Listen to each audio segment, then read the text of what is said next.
मई को Adilabad BRS party MP उम्मीदवार आतराम सक्खू के दौरा के मौका पर भेंसा शहर के एनआर गार्डन में बीआरएस पार्टी भेंसा मंडल और भेंसा टाउन बूथ सतह के कारकुनों की मीटिंग कल बतारीख 30 अप्रैल बरोज मंगल को अमल में लाई गई थी। इस मीटिंग में मेहमान खुसूसी की हैसियत से मदहवल तालुका इंचार्ज व ZPTC चेयरपर्सन आदिलाबाद जनार्दन राठौड़ के अलावा मदहवल तालुका कमेटी सदर Vilas Gadewar BRS party senior कायद Bhainsa town BRS party youth leader Rawla Poshetti के अलावा दीगर ने इसमें शिरकत की। इस मौका पर बीआरएस पार्टी सीनियर कायद विलास गादेवार ने खिताब करते हुए कहा कि कांग्रेस पार्टी का इक़्तिदार आकर 5 माह गुजर चुके हैं, लेकिन अब तक अवाम से किए गए तमाम वादों को पूरा नहीं किया गया। जबकि कांग्रेस पार्टी असेंबली इंतखाबात के दौरान दिसंबर 9 तक 6 गारंटी स्कीमात को मुकम्मल करने का वादा किया था, लेकिन कांग्रेस पार्टी अब तक भी 6 गारंटी स्कीमात को अवाम तक नहीं पहुंचाई है।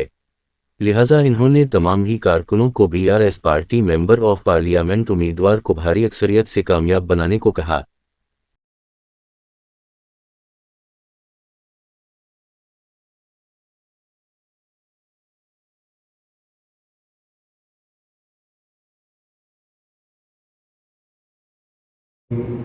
ఎంపీ గారు వస్తున్న సందర్భంగా మన పెద్ద ఎత్తున మండలం వైజ్గా ఇప్పటి వరకు చాలా చెప్పింది వాటి గురించి.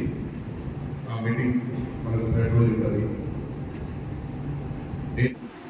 దుర్మార్గము ఈ కాంగ్రెస్ ప్రభుత్వం కల్లిబొల్లి మాటలు చెప్పి ఎవరికైతే గరీబులు ఉన్నారో వాళ్లకు ఏదో ఆశ చూపెట్టి ఓట్లు వేసుకొని మళ్ళీ ఇప్పుడు కొత్త నాటకం ఏంటంటే 15 ఆగస్టు కల్లా మీ కోరికలు నెరవేరుస్తాం, ఇప్పుడు మీ ఎంపీకి ఓట్లు వేయమని చెప్పేసి మళ్ళీ మన ముందరికి కొత్త నాటకం వేసుకొని వస్తున్నది.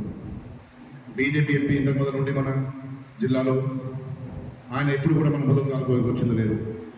ఒక టైంలో ఇక్కడ ఉన్న మాజీ ఎమ్మెల్యే నారాయణరావు పటేల్ గారు పార్టీకి ద్రోహం చేసి ఆయన వెళ్ళిపోయిన తర్వాత ఎంపీ మధుసూదన్ రెడ్డికి రాజీనామా చేయించి గెలుపుకోవడం జరిగింది.